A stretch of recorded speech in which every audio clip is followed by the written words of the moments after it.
Yes, we welcome you back. It is another edition of Inside Boxing Live. It is presented by PPV.com. It is Dan Canobio. It is Chris Algieri, 98,000 strong, packed into Wembley Stadium to watch Anthony Joshua get demolished by Daniel Dubois. We're going to talk a lot about that fight. That was the fight of the weekend. What a spectacle. What a scene. Jaime Munguia gets a knockout win on Friday night over in Arizona, where Chris was there on the call for ESPN International. Chris is with us, as he is with us every single week, twice a week. We're going to get back into that schedule, too. Chris, how are you? What a weekend. What a weekend. We're back on a nice Monday episode of Inside Boxing Live. I'm good. You see my bag over there in the corner. That's still not even unpacked because, it's been that kind of schedule. But we got some fun fights to talk about. How was Arizona? Before we get into what went down at Wembley, you were on the call, like I said, for Jaime Munguia, Richard Torres, Emiliano Vargas, some other top-ranked studs that they have. How was the trip, first of all? What goes on in Arizona? Because I feel like our listeners enjoy our travels. Number one, Arizona is super hot. Glendale is like one of those like prop New. It's very pop New York City. Like it's just like, hey, let's put a Carl's Jr. and then a Mike Subs, and it's just like a bunch of places like that. Like good, it was a bunch of it's like an outdoor mall kind of thing. But I did go hiking, and that was actually very, very nice. Got to see a grand landscape of the entire Glendale area. But other than that, hotel was nice and the fights were good. So a lot of good fights actually. Myself. No one from Top Rank ESPN wanted to go. I didn't ask anybody. I'd rather spend my time by myself. Couldn't get Carl Moretti to come. Couldn't get Bernardo. Those guys Bradley. Are busy. So a lot of the guys are busy golfing. Bradley, I can't imagine Bradley going out there in the elements. The Desert Storm? Come on. What do you mean? That was a lifelong left behind. 10 years ago, maybe. Yeah. That's I mean, maybe next time I'll ask him. He might have been at Carl's Jr. No offense to Tim. I'm gonna ask him on video so he can laugh in my face and I can share that with everyone. Hey Tim, you want to go hiking tomorrow? And then he'd be like, "Man, get the out of here!" And I'm like, "Okay." He's done. He's not training anymore. He's a pundit. I did like a 6 mile hike. It was like 2.5 miles up, and then around, and then by the time I got to an area where an Uber service actually worked, it was another mile or so. You Ubered back. Yeah, I had to move the Uber there and back. Oh, to the actual trail. Yeah. So I had to go to the mountains, and that was like a good 45 minutes. So I left pretty early on Saturday morning before the fight. That's what you do on fight day. Yeah, that's what I do on fight day. What happens if you got lost? Who would have stepped in? I mean, it's funny because hiking can be dangerous, but there was trails, there was trail markers. I saw a bunch of mountain bikers along the way, so I was like, all right, hiking alone is not my favorite thing to do because it is dangerous, but I saw people on the trail, so I'm like, all right, we're good. He's good. Chris Algieri, hiking through Arizona on fight day. We will talk about Jaime Munguia's win and what it means for 168 later on. But this episode is mostly about Anthony Joshua. You watched the fight on PPV.com for $20. I think you got some bang for your buck. Emphasis on bang. Because, boy, those big boys, bang. And it was on PPV.com. That's our proud presenting sponsor. Stream all your pay-per-view events, whether it's boxing, AEW, wrestling, and some other live events on PPV.com. No subscriptions. That was the beauty of Saturday's fights. $20. And I saw some people saying, oh, yeah, $20, but I also have to have a DAZN subscription. No, $20 on PPV.com. Put your email in. Boom, you're in. Live interactive chat. I was in there for a little bit. Had some other stuff going on, so I missed a little bit of the undercard, but I got home in time for the main event, which was on PPV.com, streaming crystal clear. So we're talking about PPV.com. Let me just I don't know if this is even like legal to talk about, but for the record, PPV.com streams on flights. So really? Oh yeah. So I was flying home, long trek, left at 7 a.m. on Saturday morning, didn't land till 4:17 East Coast time. Disgusting. Terrible day of travel. But that second leg of the fight, I was able, toward the end of the first leg, I was able to watch those fights live on PPV.com on my computer. That's insane.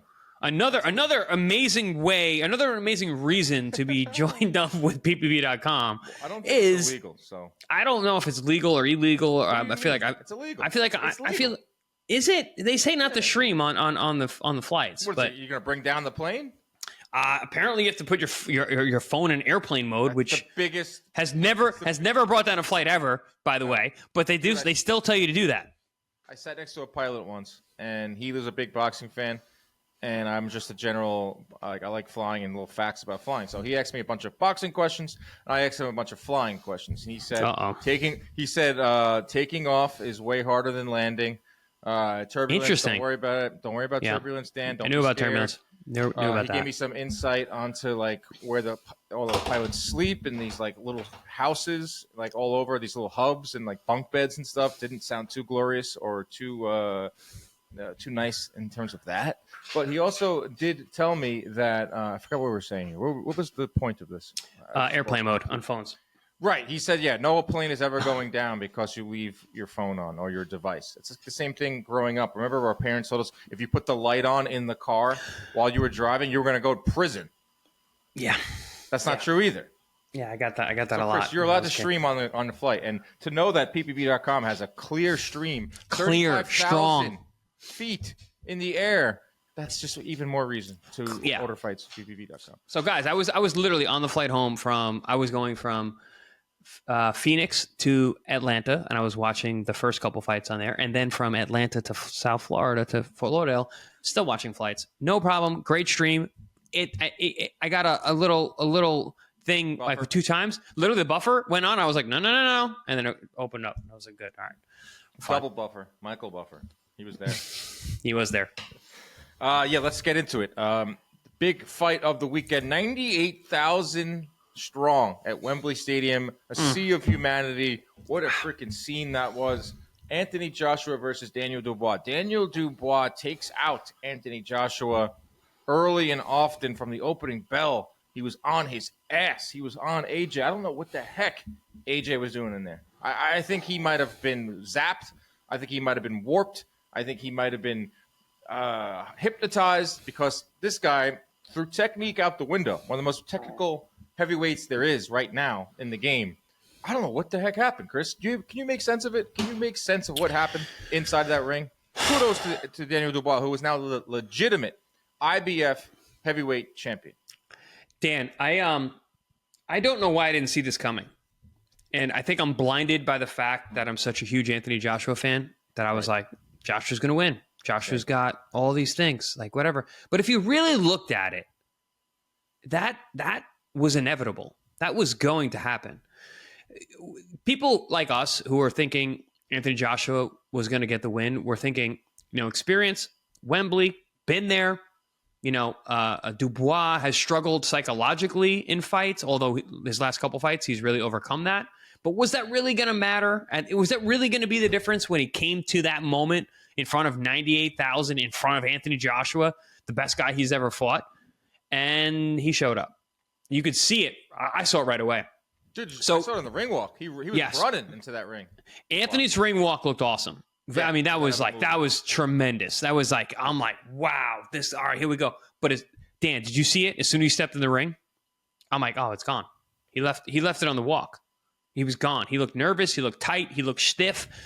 And Dubois looked like, start this goddamn fight. Ring that bell so I can get over there and maul this man. And that's exactly what happened. I mean, the jabs that Dubois was landing, jumping from across the ring, like, oh, bong! He knew as soon as he hit him, everything that he threw, everything that he landed, shook Joshua from his head to his heels. The power differential was so great. The confidence was so different between those two guys. I mean, I wanted to text you. We were texting a little bit for the people at home because Dan and I always text during fights. But it was hard because this is one of those fights that was like really. I wanted to text you 30 seconds in. I was like, Joshua's dust. We could have put a live bet because you remember last time we were looking at that Dubois KO for plus 350. So any Dubois backers out there, congratulations because you cashed in, dude. The live betting. I mean, right after live betting's pretty cool because the odds change. And after that first, obviously, well, you see it. You watch it. Exactly. You're like, oh, this fight's different. This is a whole different fight. Joshua went down at the end of the first round, but leading up to that, Chris, the opening bell, Dubois came out front foot. Yep. Joshua was on confident. Right, and Joshua was on the back foot, and he was on the defense right away. But defense with his hands down, defense, chin up in the air, like the chin in the air was crazy to me. But also throwing zero power. Like Joshua did not look strong. He was so hesitant even in the first round throwing punches. I was like, oh no, this is not going to work. Dubois is a tough guy. You got to hit him for real. Ergovich did. And it turned out later Anthony could hurt him, when he actually threw for real. But he didn't learn. He didn't figure out to throw hard until like round 4. But he was already diminished at that point. His chin was already checked. That fight could have been very different if Anthony came out a different way. But listen, the history is written. Yeah. Before we get into like the actual fight, I want to talk about the scene. 98,000, the biggest crowd in the history of Wembley Stadium for a sporting event, definitely for a boxing event. We saw AJ take on Klitschko there, which began his run, which is kind of full circle. Tremendous. Because one of the best heavyweight fights of modern era, by the way. Klitschko, Joshua? Yes. Yes, I agree. We'll see if this is the end for Joshua. Get some thoughts on that later on. I don't think so, but who knows? But 98,000 at Wembley. It was just so loud when they're doing those talking head segments. They had to do a really long fill. It's just you could hear the sea of humans, and the scenes were epic. It puts hair on the back of your neck stand up. You get the goosebumps. The ring walks were out of this world. They were just electric. They were just like out of a movie. Like Joshua was so cool. Dubois was great too because he was running in there, and just the whole scene. There's nothing better in sports, in my opinion, than a big time heavyweight fight. It didn't get any more big time in terms of crowd than this fight. Have there been bigger heavyweight fights in the last 10 years? Of course. But something about close to 100,000, something about Joshua, something about Dubois, who's a very worthy challenger, and ended up, he was a champion technically, and he came in first, which was kind of messed up. That's kind of the storyline of the week, is Dubois being overlooked, Dubois just being like the opponent, Dubois not being AJ. Everyone talking about AJ this, AJ that, but Daniel Dubois, Chris, 4 fights in the last 13 months. He fought Usyk. He fought Jarrell Miller, he fought Hrgovic, and he fought Anthony Joshua. If there was ever a case for activity mattering in boxing, then it's Daniel Dubois. Active, dangerous. He goes in there and he takes out Anthony Joshua. I just wanted to set the scene first before I get into the fight. But man, what a scene, and then what a performance by Dubois. Dubois, when we spoke about this on our air many times, he has turned a corner. And I'm going back to the conversation he had in the ring after Usyk. When Usyk grabs him and goes, hey man, you're a good fighter. You got it. Yeah. Keep working. Go back to the gym. You can do this. And then he shows up for Jarrell Miller. And I've said it over and over again. I'm sorry for everyone who listens to me a lot, ad nauseum. Jarrell Miller abuses him all fight week. And Jarrell's a big, bad dude at heavyweight. He's a tough out for anybody. And I remember that we were watching that fight live, you and I, and we were commentating in the PPV chat. And I was like, man, this guy could really punch with both hands. And he ends up stopping Jarrell. Big win. Won every round. Won every second of that fight. Then we get the Hrgovic fight. I'm thinking, no way he beats Hrgovic. Hrgovic, I thought, was big time. I thought Hrgovic was the next coming of the heavyweight division. And Hrgovic looked all of that in the first couple rounds, landing tremendous right hands over and over again. Mm-hmm. Dubois shows a chin of granite and then ends up battling back, cutting Hrgovic, hurting him, beating him up, breaking him to the point of quitting, essentially. And then it's just like, wow, who is this guy? And then he shows up and does it again. I mean, he's a problem for everyone in this division. He's so strong. He looked so strong. He looked huge. And he's so big. He's so durable. This is a different Daniel Dubois than we've ever seen. These last 3 fights, like you said, very, very tight succession. That's the guy, man. Yeah, even to go back even further to 2020 when he lost to Joe Joyce. The broken orbital bone. Dude, that one, I always go with that one. I'm like, dude, I've had that eye injury. That's horrible. But that was his first loss, and he took a lot of heat for that.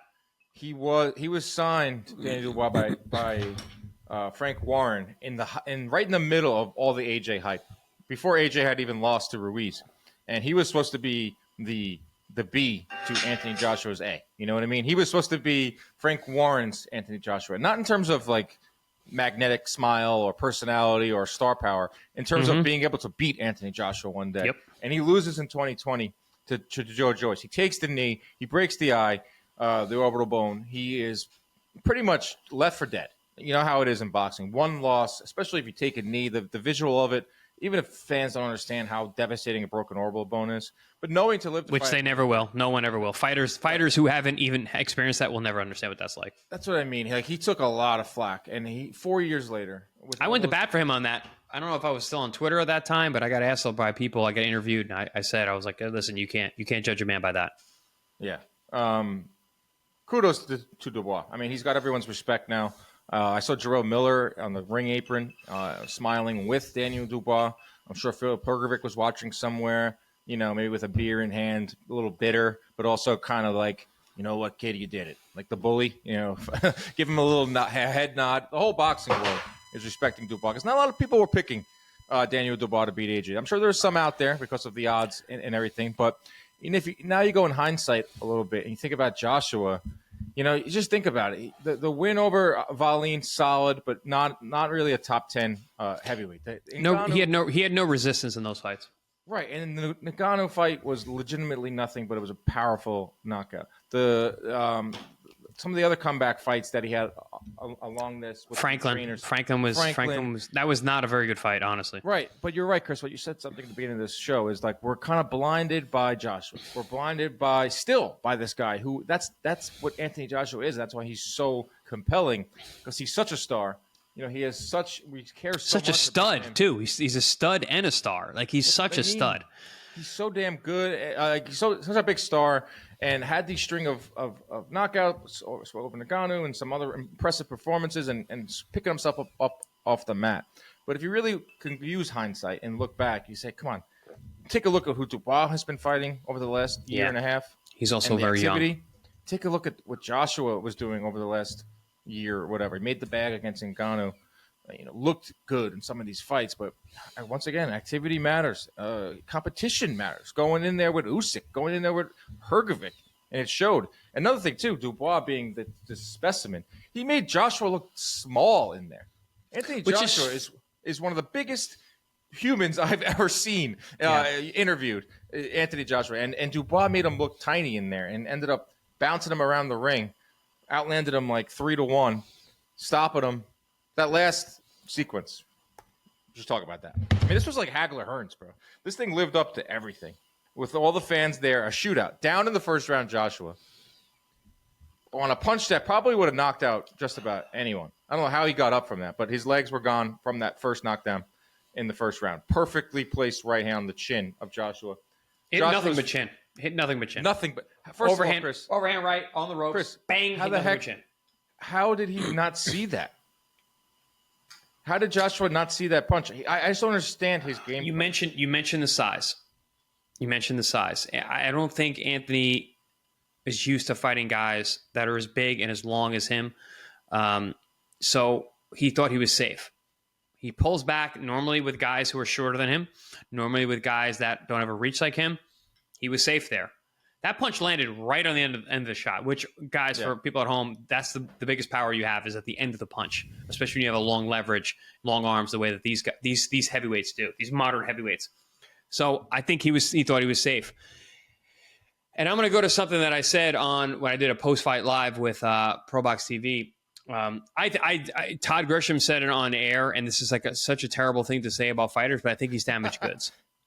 I think he's damaged goods. Todd said that. He said it during the fight. Yeah. I have to agree now, and I'm gonna say this only because I'm a fighter, and only because I'm damaged goods. Like, I understand what that means. So there's a certain point where it's not even so much the reactions, but your judgment of distance. All those things are diminished. When you're young, do you see that punch coming? Whoop, misses by. How many guys do we know who are so good make it miss by a hair? Boom, come right back. It's just when you get older, and it's not that you got lazy. It's not that the discipline changed. It's not that, like, whatever, the training camps aren't the same. It's none of that. your brain just doesn't work at that speed anymore. You're not able to see, react, change, pull the trigger. Boom. I think Anthony Joshua from a couple of years ago thought he was safe, probably was safe. This Anthony Joshua is different. And 34 is 34, even for a heavyweight. And as a guy who bases his success on athleticism, he's going to degrade faster than other guys. So that's what I see from Anthony, and in terms of what moves on from here. Anthony Joshua at the highest level, in your opinion, he's done. Yes, I don't think we see Anthony Joshua at championship level against the guys who are vying for the world titles. Do I see him fighting like a Tyson Fury if he loses to Usyk? Yes. Do I see him fighting Deontay Wilder on basically a retirement tour? Yes. But do I see him fighting Dubois again and having a chance to win? No. Do I see him fighting Usyk again? No. Do I see him fighting even Tyson Fury being competitive with Tyson Fury if Tyson Fury gets past Usyk? No. I don't see him competitive at the highest level anymore. That's not a knock on him at all. He has a fantastic career. I'm a huge fan of Anthony Joshua. I think I feel bad saying what I did in the post-fight interview about him because I think people are going to be like, you just hate Anthony. No, I love Anthony Joshua. He's one of my favorite fighters, favorite heavyweights for a long time. I just don't think he has it anymore, and that's no knock on him. It's just life. He had a great run. Amazing run. I mean, what he did for British boxing when he was the king. 8,000 the king is because of him. Yes. He got them back on the map. 28-4. Haven't seen him bounced around the ring like that since the Ruiz fight. The two other losses were the Usyk fights, where he but Ruiz he dropped early. Ruiz he looked the goods. Right. Early. He didn't look good from the opening bell in this fight. I don't get it. I know. And I like what Ben Davison said afterwards. He goes, you guys want to heap praise on me when Joshua has a great performance. You want to heap praise on me when my fighters fight, beautifully. Well, guess what? This is on us. This is on us. This is on our team. I just don't know it just didn't look like Anthony Joshua. I was so shocked by his lack of technical ability. Yes. And I don't want to once again, here we are talking about Joshua rather than Dubois, but that's just the name of the game. Yeah, but I said that last night too, and because everyone's heaping praise on Dubois, and I'm like, guys, I'm going to tell you, I mean, that version of Joshua, that's granted, he got Dubois did what he was supposed to do, but Anthony was so derelict in his ability and the way that he fights and what showed up, it almost diminishes Dubois' performance. That fifth round, though, was epic. I mean, that's 5 rounds, 15 minutes. Perfect. I mean, if you're weren't like a huge fight fan and you just turned that fight on or you were there, and one of your friends that watches boxing dragged you out for a night, long night though. I mean, they had a freaking Liam Gallagher concert. I mean, thank God I was coming home from the airport. I was going to miss the fight. Guys at home. I'm texting Dan. I'm like, I just landed. I'm not going to sit there with my computer with no Wi-Fi walking through the airport. But I'm like, dude, I would have, but there was no Wi-Fi. So what am I doing? I would watch it on my phone, but also I don't want to watch that kind of fight on my phone. I'm like, let me know when the ring was, because I'm Ubering home. I'm like, I gotta get home to see this fight. And I'm like, there's a freaking Liam Gallagher concert still. I've never been so happy to hear. I've never been so happy to hear about a stupid concert in the middle of a boxing match. Hey, for people at home, for everyone listening, don't put goddamn concerts in the middle of fights. We don't like them. Nobody likes them. That's Turkey. Once again, not learning. Nobody likes them. No, that was especially, I mean, the British fans, there's some cachet for him, right? Him and his brother are coming back together, but U.S. fans don't give a damn about Liam Gallagher. I don't think the British fans cared that much. I think guys who really, we're here to watch fights, guys. We're not here to sit here. No. I forgot where I was going there. With Joshua, we'll see what he has left. The rematch clause. Sorry, I want to cut you off, Dan. I want to put some praise on Anthony, on AJ, because he fought his ass off and he tried. He never stopped trying to win that fight. He went out like a goddamn champion. Yes, he got iced. Yes, he got dropped bad multiple times, but he had just hurt Dubois with a big right hand and was going for the finish, which would have been one of the most epic comebacks in history. And it's funny, as soon as that happened, I'm like, man, this guy's, he's going to do it. But I was like, he's going to do it. I'm like, if he can right the ship, because he started using that jab, and then he rocks him. I'm like, I mean, I know he has the skills to do it. That's why I predicted him to win. I'm like, man, if this guy does this is the most epic fight ever. But in my mind, I was also like, he's still done. Even with that win, I'm like, he's still done. He still can't do it anymore. Even in that final sequence, which was freaking awesome. That's how you want fights to end. Like he Yes. went for it. Even in that final sequence, he was sloppy. He threw 3 straight right hands. And then went to an uppercut. Right. He went to an uppercut. I was like, straight uppercuts against Gervonta Davis on Halloween in 2020. And he throws the 3 straight punches, the same thing. Doesn't see the counter coming. Gets flattened, iced, fight over. But he went out in a blaze of glory. Blaze of glory. That's the final big fight for Anthony Joshua on the championship level. He went out guns blazing, and I tweeted. He went out the way Klitschko went out. Like that's what we want, guys. That's exactly what you want. I know he had his tongue out, and a lot of that. I feel like he probably was a little embarrassed about how the fight was going. But he ultimately is done. There's a rematch clause, according to Eddie Hearn. Let's not even do that. Right, but Daniel Dubois, 5th round knockout, is now the IBF champion. Of course, the IBF is one of the strictest organizations out there, and they strip fighters left and right. They stripped Canelo, they stripped Crawford, and they stripped Usyk. Top 5 stars in the sport. Right, they don't give a damn who you are. So now Daniel Dubois has a piece of the heavyweight title. We all know that Usyk is the heavyweight champion, but Daniel Dubois will go down the record books as the IBF heavyweight champion. Unbelievable scenes, unbelievable fight. I mean, it lived up to the expectations. 98,000. You could have had a stinker. Could have had like a 12-round decision. No, you have an absolute shootout that ends with a new champion and ends potentially with a new star. Now for Dubois, I mean, the sky's the limit now. I mean, he's 27 years old. He's in the prime of his life, prime of his career. We just went through what he's been through, hell and back, in terms of that's huge. That's character development. That's just like confidence. I mean, this guy has it all. He's got to feel like on top of the world right now. Can we talk about his coach real quick, Dan? Who's his coach? I don't even know. So you didn't hear about this? No. Oh, didn't he fire him like the day before? No, his coach got sick, and they were saying he wasn't going to be in the corner, and he wasn't around all fight week. But apparently there was some strife. Guys, I don't know. This is all hearsay from me. I saw something on Twitter. But I remember getting asked about this, and I said, if he has a cold and he is sick, I understand him not being around fight week, but he can work the corner. Because at that point, it doesn't matter if he's sick. It doesn't matter if he gets Dubois sick. Right. What's important is he's there for the corner.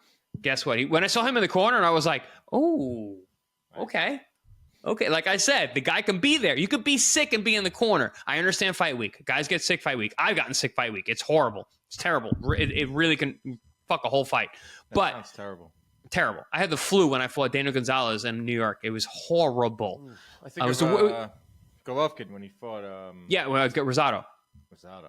Guys, it happens. It happens. De La Hoya had a couple of sicknesses during his career too, and just underperformed. It's terrible. The worst I've ever felt in any fight ever was that fight. January in New York City, and they bringing me to. Sick. But they were fight week. They're bringing me to high schools and schools and middle schools. I'm hugging kids all week. I got photos of me with like 75 kids multiple times a day during the week. Petri dishes. But also, I live in Florida, and now I'm in New York, and I'm like, it's 12 degrees. Anyway, but regardless, so coach shows up, result is what happened. So did you see in the crowd? I mean, McGregor, going apeshit. I know he loves fighting. He loves chaos. He loves chaos. He's a chaos agent. He's a chaos agent at this point. Him and AJ are boys. Like you saw that picture a few years ago when he poured the drink and the beer in AJ's mouth. Like, they work together. They're friends. They're not boys. That's bullshit. I'm telling you right now. This is all bullshit. This is all smoke and mirrors. This is all marketing. This is all social media. I know, exactly. He's associated with Joshua. I don't think McGregor's associated with Dubois. I don't see McGregor hanging out with Daniel Dubois. If so, I want to see like videos of that. That'd be No, he's got no balls, and he's just literally speaking to the fans. He's just trying to get attention. Point being, I love seeing him in the crowd going nuts. Like maybe he had some money on Joshua because he was screaming. He looked like a little upset. No, look, he had money on Dubois. And then once Dubois knocked him out, he was just going nuts. That was cool. You had Crawford in the crowd. You had Fury in the crowd, who looked like looking very uncomfortable. $100 million. Very uncomfortable. Very uncomfortable. A guy that probably has banked over $100 million just watched another $100 million go down in the tubes, because if he beats Usyk, and this is looking really far ahead, if he beats Usyk and Joshua beats, which he very well may, right? They were setting up to finally fight Fury versus Joshua for it to mean something. They can still fight once again. It's not going to mean as much. But, Chris, I will play matchmaker right now, and I will tell you what I think should be the next couple of heavyweight fights. One, we're getting in late December with Fury and Usyk, the rematch. That is signed, sealed, delivered, whether it happens in December or it happens in January or February. Okay, that's number one. Number two, Daniel Dubois versus Joseph Parker. Joseph Parker has beat some big names. Joseph Parker, they were sticking him on comms where he doesn't do a really good job. He's always on comms. He's always on comms, though. Get him in the ring. They love him on comms. I don't like him on comms. He's too short. Anyway, I like him in the ring. Guy's getting wins. Dubois versus Parker. Most people don't like him in the ring, by the way. Okay, but maybe he could stifle. Maybe he could stymie Daniel Dubois. That's a good way to put it. Not stifle. He's not going to stifle him. He's going to stymie Daniel Dubois. Dubois versus Parker. Zhilhai Zhang versus Martin Piccoli. A fight that we all love. Wow. Yikes. Right. Yikes. Right. Yikes. And then finally, Yikes. loser leaves town. Washed for washed. Anthony Joshua, Deontay Wilder.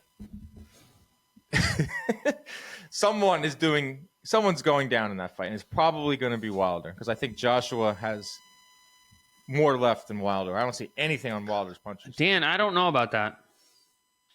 What? I don't know if Joshua gets through that either. I don't know, dude. You telling me you wouldn't watch Joshua versus Wilder? No, I'm watching it with bated breath, but like on the edge of my seat with pins and needles. But what did you say the title of that matchup would be? Washed for washed. Yeah. They're not going to put that on the poster. It's dry cleaning. What is that British song? We can go bang for bang. Someone made a meme. It said we can go washed for washed. It's so messed up, man. The sport is so frigged up. You mentioned some really interesting fights, though. I have a weird feeling that Tyson Fury is going to win the rematch with Usyk. I mean, he's not the favorite, but I mean, I have a weird feeling he's going to win that. Right now, I do. I'm not making my official prediction, but I am certainly leaning Tyson Fury and have been for a little while. And that being said, I think that sets up a Daniel Dubois versus Tyson Fury match. That's undisputed, and that would be awesome. I think that he bypasses a rubber match with Usyk, and I think Usyk walks off, doesn't fight again.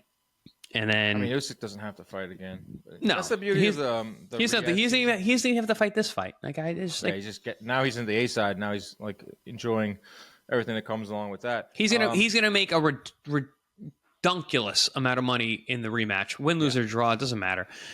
I mean, it always matters. I shouldn't say that, but like he's going to make so much money that he may just walk off. But with Anthony, we got to see after post fight press conference, he was like, "Of course, I'm going to fight again." At this point, it's just going to be money grabs. But if you've made so much money, he's made a lot. I don't think it's money for him. I think it's like he just loves being a fighter. Attention. Loves attention. Is it attention? I've read something that Matchroom,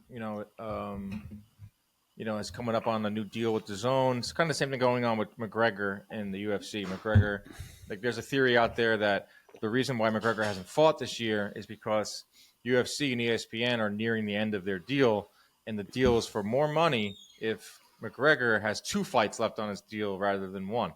Same thing with Joshua. Weird. So it's not the fact that he's 225 pounds and does cocaine every day. That too. On camera? Certainly doesn't help McGregor's cause. That's how he looks, and he's not even hiding it anymore. Yesterday, he looked like a cartoon character. He looked like someone was like, "Hey, dress up as McGregor." Exactly. Yeah. Dress up as McGregor and act like McGregor. That's who that looked like. And Ariel had to wrangle him and do an interview with him, which I thought, God bless him. Yeah, it was interesting. But yeah, the Zhang Piccoli one fires me up the most. And I think it's realistic of him. Yo, can we get Zhang in a big fight? I mean, Bacoli. It's not huge, but honestly, I think Dubois, like that's feasible. Honestly, I think that should be next. I think Zhang deserves the big fight. I'm just being dead honest. I don't think Bacoli is big enough for Zhang. What Zhang has had to go through with his career, what he's been doing lately. But how about losing to Parker though? We're just gonna forget that happened. But what has he done from then? And what is how does Zhang get a shot over Parker, who beat Wilder because he's way more exciting as fought.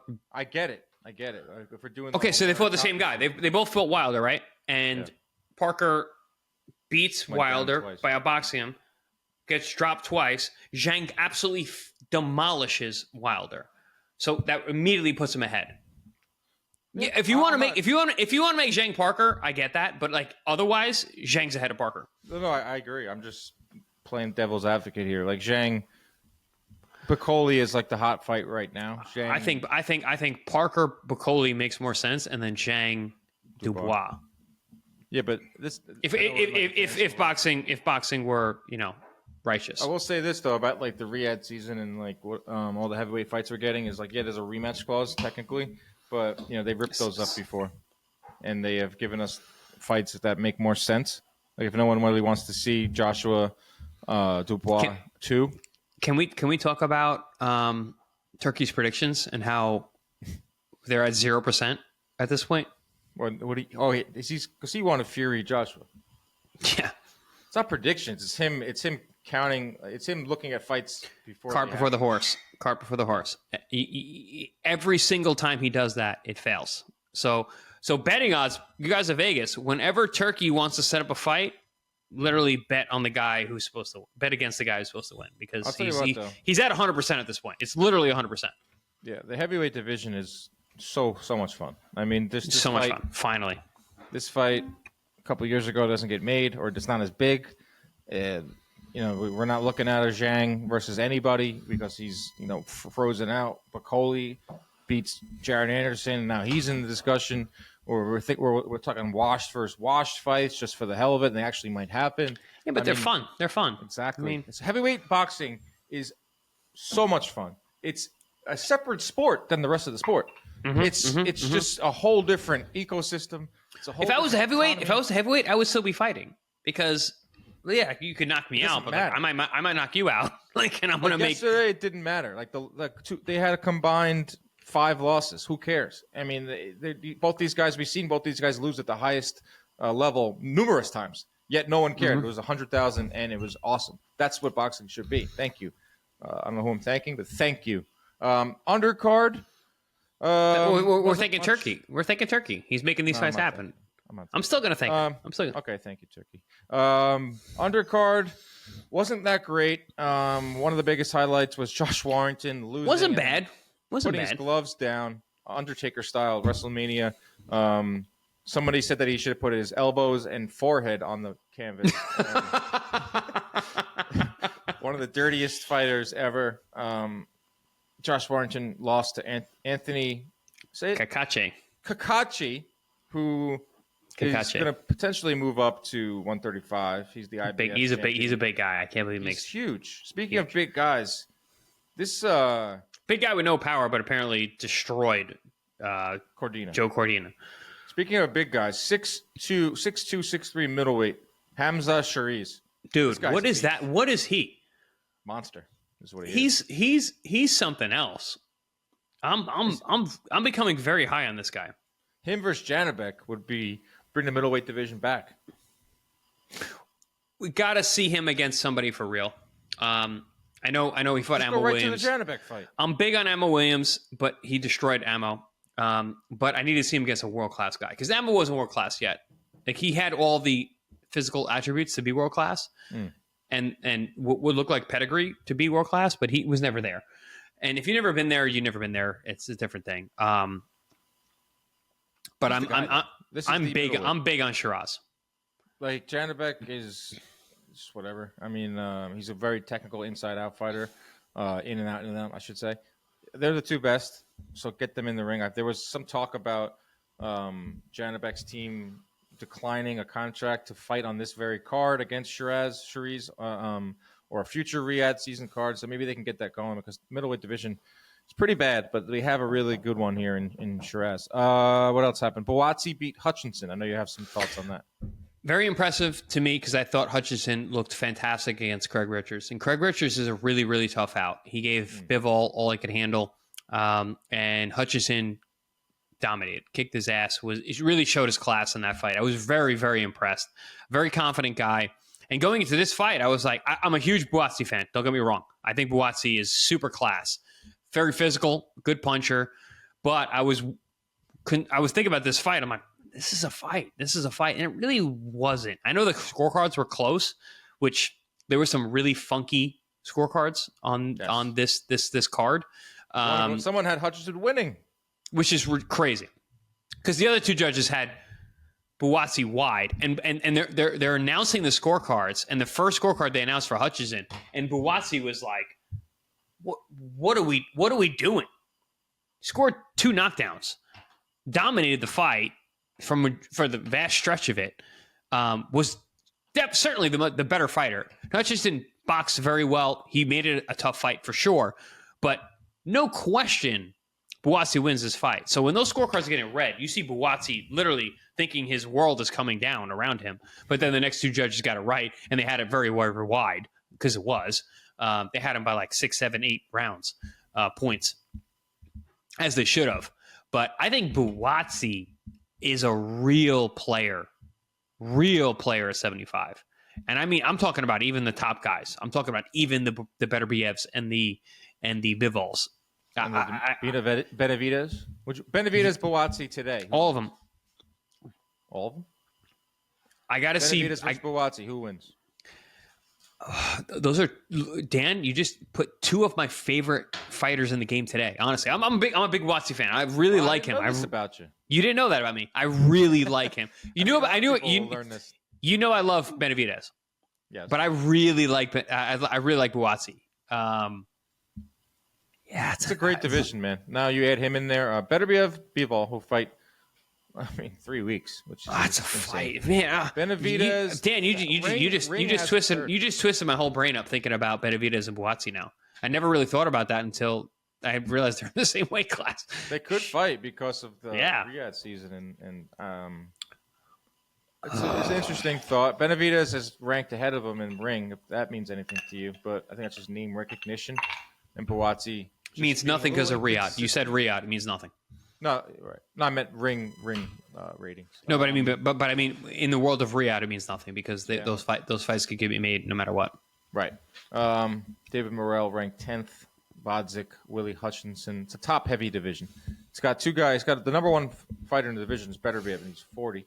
Bivol. So he's not long for this career. Exactly. This division. So Buatsi could reign supreme because he has the skills. That was the undercard, also with a Liam Gallagher performance thrown in there. What a night. Really good for boxing. I was thinking, this month started with Inoue in Japan. Not the biggest fight for him, but still Inoue in Japan. Canelo last weekend, 20,000 strong at T-Mobile. A massive turnout. Great pay-per-view numbers that are trickling out now. 650K reported with a $17 million gate. Canelo's the freaking king still. Right into 100,000. At Wembley Stadium. Awesome month of boxing. And then on Friday night, we saw Jaime Munguia. Chris, you were there calling it with Christina Poncher for ESPN International. He gets a knockout win, which I think is very important for Munguia because I didn't understand what was going on with what style he was employing in this fight. He was boxing too much. This guy is a brawler. He's got Eric Morales in his corner. And he's boxing in there. And it was I had Munguia decision for my parlay. My parlay was up in smoke anyway. I picked Munguia decision and I picked Joshua knockout. So that parlay was But I was watching the Munguia fight. I'm wondering, when is this guy going to start brawling? When is this guy going to start throwing combinations? Why is he letting Bazinyan in this fight? You should get him out of there. Boom, 10th round, gets him out of there. Love Munguia. Still think he can be a guy at 160, but he also showed that he can be very frustrating at times as well.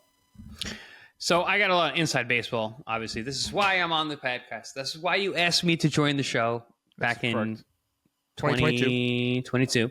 I obviously was in the fighter meetings with all of these guys. And I'll tell you that Jaime Munguia, extremely impressive guy. I will say that. I always think my Spanish is really bad until I speak to Mexicans and I can hear them and I understand everything they say because they just speak so well.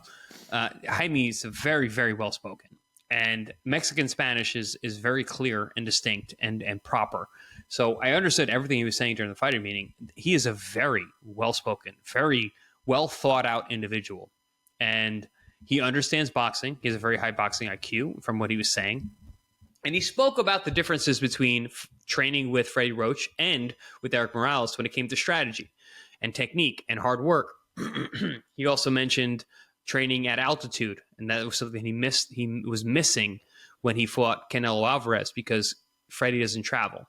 So he had to train in California for the Canelo fight because Eric Morales was not available to train him for the Canelo fight. Oh, wow. He's running for office or something in Tijuana. Regardless, that's extra information, not necessary. So he did not train at altitude for Canelo, and he was speaking a lot about the strategy. He thinks that Eric Morales is a really good strategy coach. So thinking about that fight and how it played out, and like what you said, when is this guy going to start brawling? It looked, in hindsight, that potentially we're looking at a Eric Morales strategy map for that fight. Understanding this guy's, there have been 12 rounds. Understanding this guy's a really good jab. Because when we asked Jaime about Eric Bazinyan, bro, he nailed him. Mm-hmm. He goes, he's got an excellent jab. He has a very hard right hand. He mixes it up really well. He throws a really good uppercut too with his right hand. He's a very good boxer. He's hard to hit. He's very good early on. It's going to be a very, very, very tough fight. And I was like, when he said that, Tim and I looked at each other like, that was a very good assessment of your opponent. Nice. And he said it himself. This is not his coach. It's not him. He was there alone. You know, he had his, translators and whatnot. But I was like, that was a very, very to your own hands. Love that. Very good assessment of what his opponent is. Because I was high on as a Bazinyan. I told you that. This is not an easy fight. And I was telling everyone fight week, I'm like, there's a very good chance that he falls into a deep hole early on in this fight. It seemed like they knew that. And then if you watch the actual fight, round by round, and I had Bazinyan ahead, but when he got stopped, very, very close, but I had Bazinyan ahead. I thought the jab was really good. I thought Munguia just gets hit too much with right hands, just too much. But he took off round 9. If you watch the fight, he took off round 9. He did nothing in round 9. CompuBox Dan, although I hate the numbers that they showed at the end of the fight, which are complete bullshit. Sorry, CompuBox. That was not. What do you mean? It was no, bro. They had him winning.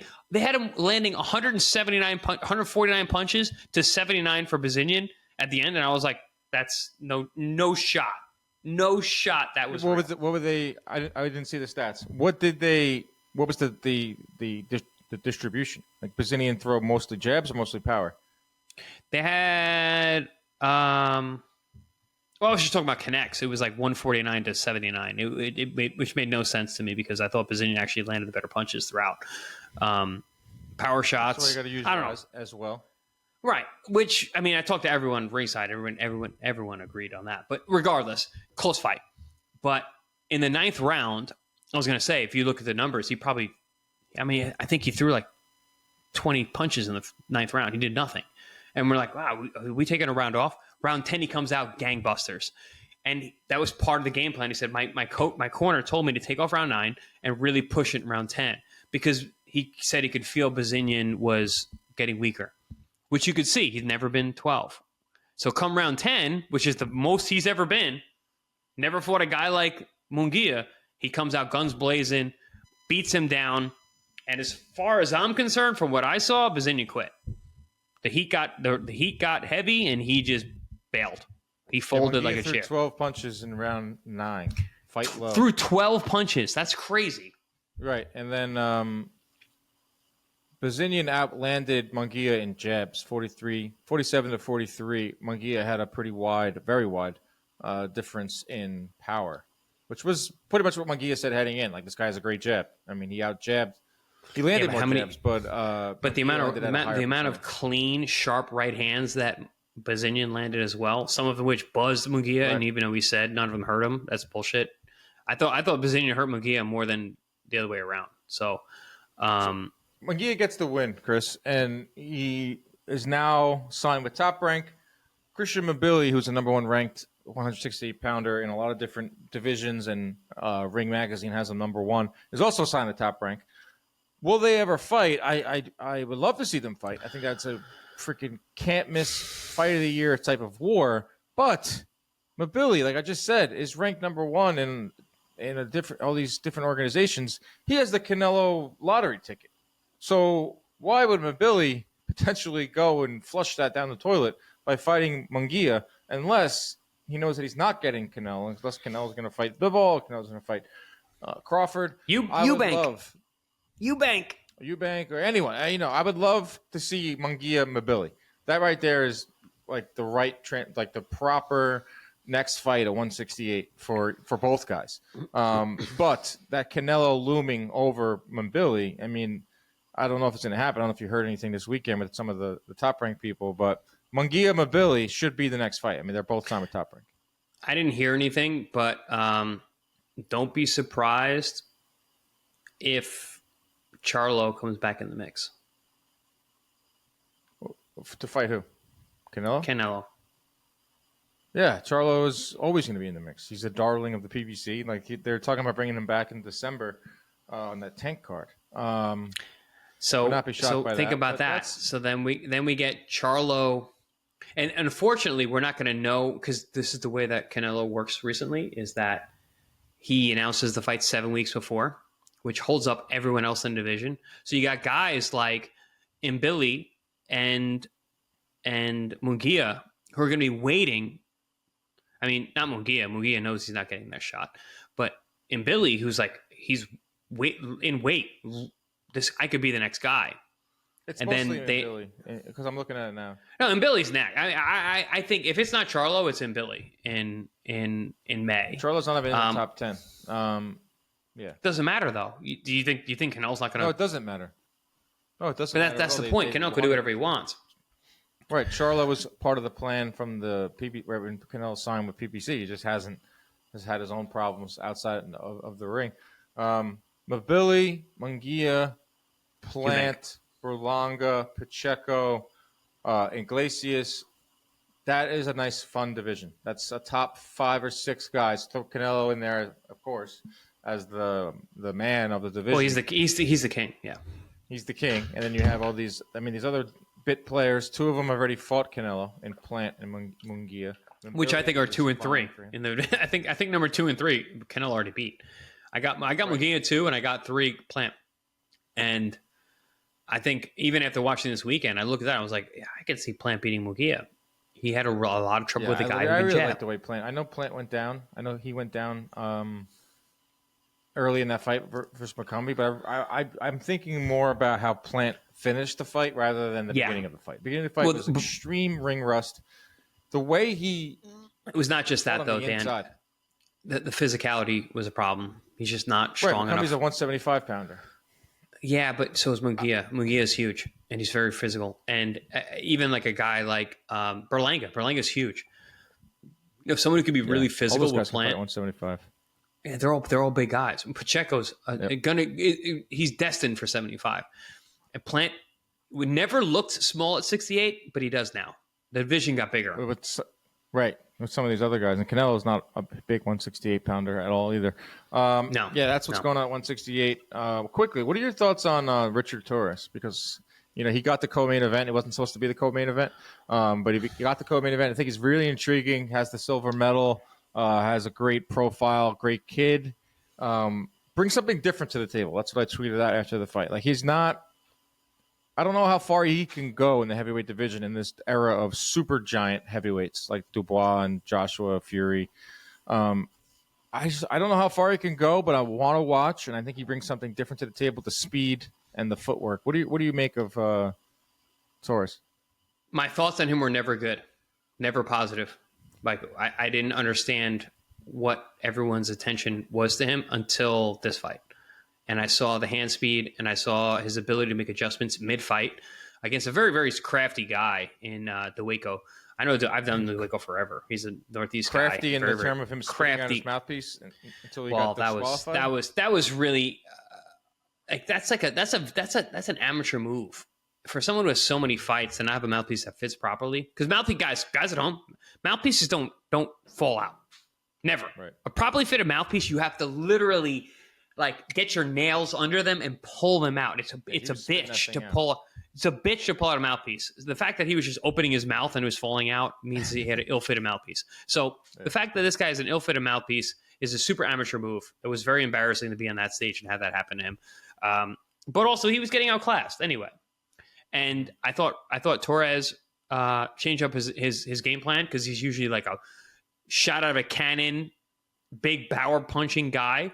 He just let his hands go boom, boom, boom, boom, boom. I was very impressed, and he was really beating up Joey the way with those little punches. Busted his nose, knocking his mouthpiece out. I thought it was a brilliant adjustment. With his size, not that far. Unfortunately, I like the kid. Not that far. He's too small. 232 is not doing it, guys. Cruiserweight? You're going to lose 32 pounds? I don't know. I think he's just a tweener.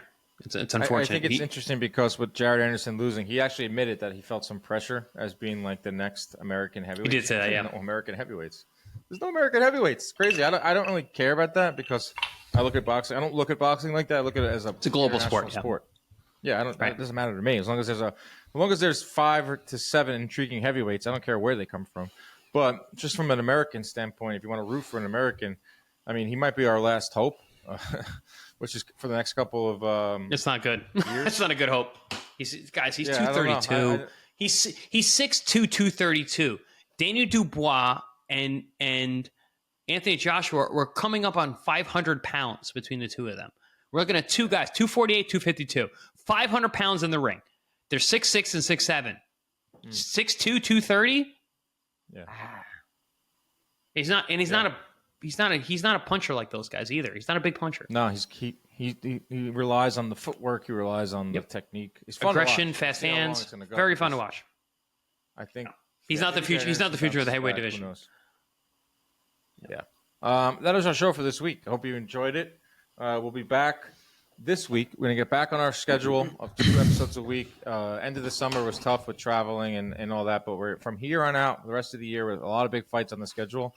We will be back to 2 episodes a week. Our next episode, we're going to get into a little bit of this Gervonta Davis rumors, and we'll look ahead to a weekend of fights at Madison Square Garden on Top Rank. Chris, I know there's a Pro Box show Wednesday, is there? Or is there not?